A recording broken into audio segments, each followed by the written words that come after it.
It's 2 a.m. The city is asleep, but your mind is wide awake, racing. You're staring at your phone, at a conversation that ended weeks ago. You know you should delete it. You know you should move on. But you can't. Why does this person, this ghost from your past, still occupy so much of your mental real estate?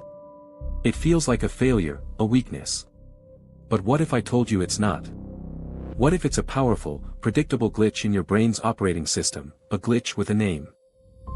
Our story begins not in a modern therapy session, but in a bustling Vienna cafe in the 1920s. A psychologist named Bluma Zygarnik noticed something strange about the waiter.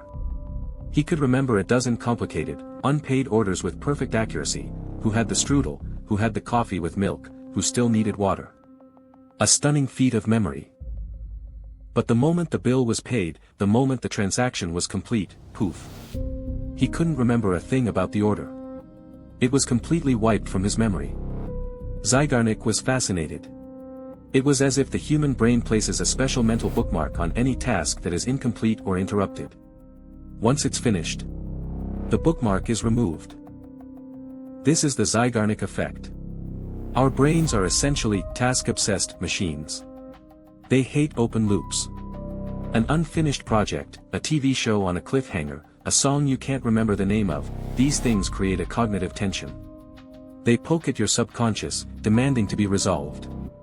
They're like having too many tabs open in your brain's browser, draining your mental processing power.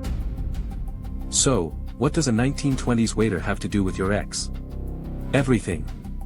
A relationship is one of the most significant projects we ever undertake. It has a narrative, a future, shared goals. A breakup, especially one that feels sudden, unresolved, or unfair, doesn't just end the project. It crashes the whole system mid-task. The things left unsaid. The future you plan that will never happen. The reasons that don't quite add up. These are all massive, emotionally charged open loops. Your brain, following the Zygarnik principle, can't just let it go. It's not just mourning the loss of the person, it's desperately trying to complete the task. It replays conversations, searching for clues.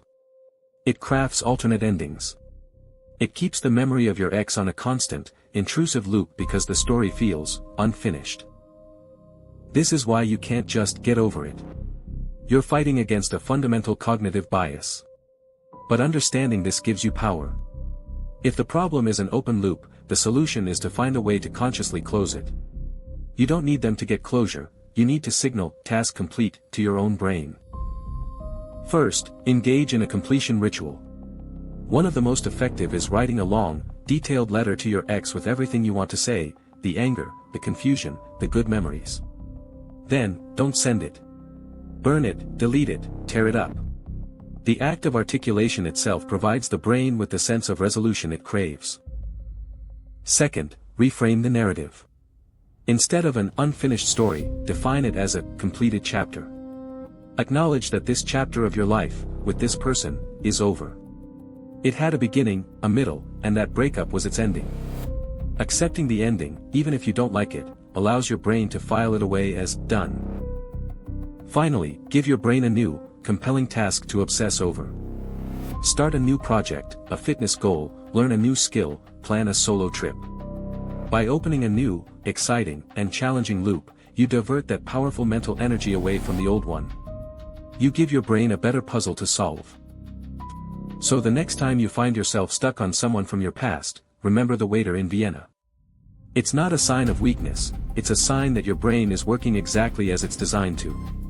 But now, you have the instruction manual. You can recognize the open loop and choose, consciously, to close it. The past doesn't have to be a loop. It can be a lesson.